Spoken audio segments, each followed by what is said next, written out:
नमस्कार दोस्तों। एक समय की बात है, अमरपुर नगर में एक अमीर साहूकार रहता था। उसके कोई संतान नहीं थी, जिस कारण वो दुखी रहता था।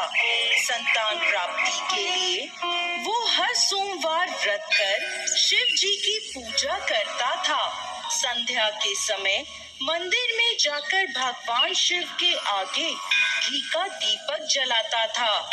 उसकी भक्ति देख माँ पार्वती प्रसन्न हुई और उन्होंने भगवान शिव से कहा, हे प्राणनाथ, ये आपका सच्चा भक्त है, कृपा कर इसकी इच्छा पूरी करें।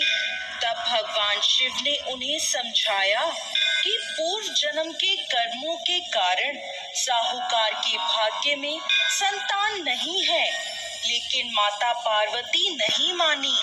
तब भगवान शिव ने स्वप्न में उस साहूकार को दर्शन दिए और संतान प्राप्ति के वरदान के साथ ये भी बताया कि उसका पुत्र अल्प आयु होगा और उसकी आयु मात्र 16 वर्ष की होगी।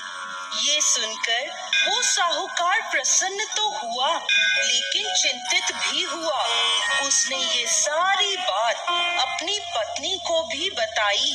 पुत्र के अल्प आयु होने की बात जानकर साहूकारनी भी बहुत दुखी हुई, लेकिन साहूकार ने अपने सोमवार के व्रत का नियम नहीं छोड़ा।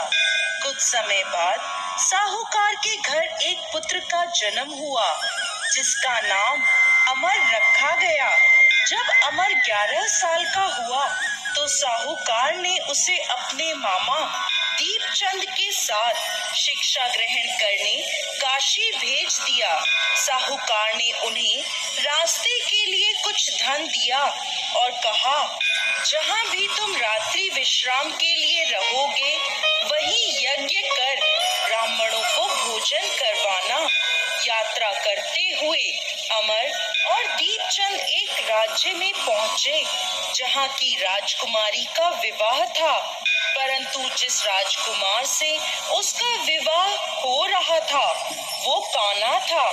ये बात किसी को पता ना चले, इसलिए उस राजकुमार के पिता ने अमर से दूल्हे की जगह बैठने की विनती करी। अमर ने विनती स्वीकार करते हुए राजकुमारी चंद्रिका से विवाह कर लिया। लेकिन जब विदाई होने लगी, तब अमर ने राजकुमारी चंद्रिका को सारी बात बता दी और उन्हें अपने पिता के घर छोड़कर काशी चला गया। जब अमर 16 वर्ष का हुआ, तब उन्होंने एक यज्ञ का आयोजन किया और यज्ञ की समाप्ति पर ब्राह्मणों को भोजन कराया और अन्न और वस्त्र दान किए। उसी रात निद्रा में अमर की मृत्यु हो गई। अब अमर के मामा दीपचंद जोर जोर से विलाप करने लगे। उसी समय भगवान शिव और माता पार्वती वहां से गुजर रहे थे। विलाप की आवाज सुनकर माता पार्वती ने शिव जी से कहा कि वो उस रोते हुए व्यक्ति का कष्ट दूर कर दें। तब भगवान शिव ने कहा, ये वही साहूकार का बालक है, जिसे उन्होंने 16 वर्ष तक जीवित रहने का वरदान दिया था। तब माता पार्वती ने भगवान शिव से कहा, हे प्राणनाथ, इसका पिता 16 वर्ष से सोमवार का व्रत करते हुए आपको भोग लगाता है, कृपा कर इसके दुखों को दूर करें। तब माता पार्वती की प्रार्थना सुनकर भगवान शिव ने अमर को जीवन का वरदान दिया। वरदान प्राप्त होते ही अमर जीवित हो उठा। उसने अपनी शिक्षा पूरी करी और अपने नगर की ओर वापस लौट गया। तब रास्ते में वो नगर आया जहां अमर का विवाह हुआ था। वहां के राजा और राजकुमारी चंद्रिका ने उन्हें पहचान लिया।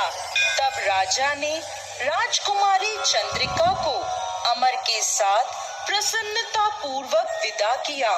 वहीं दूसरी ओर साहूकार और साहूकारनी जानते थे कि 16 वर्ष की आयु में उनके पुत्र की मृत्यु निश्चित थी। इस कारण वो बड़े दुखी थे और कष्ट में अपना जीवन बिता रहे थे। तभी उनका पुत्र अमर राजकुमारी चंद्रिका के साथ घर पहुंचा। अमर को अपनी नवविवाहित पत्नी के साथ देखकर साहूकार और साहूकारनी बहुत प्रसन्न हुए। उसी रात भगवान शिव ने साहूकार के सपने में आकर कहा, हे श्रेष्ठी, मैंने तुम्हारे सोमवार के व्रत से प्रसन्न होकर तुम्हारे पुत्र को लंबी आयु प्रदान करी है। जय भोलेनाथ, जय माता पार्वती।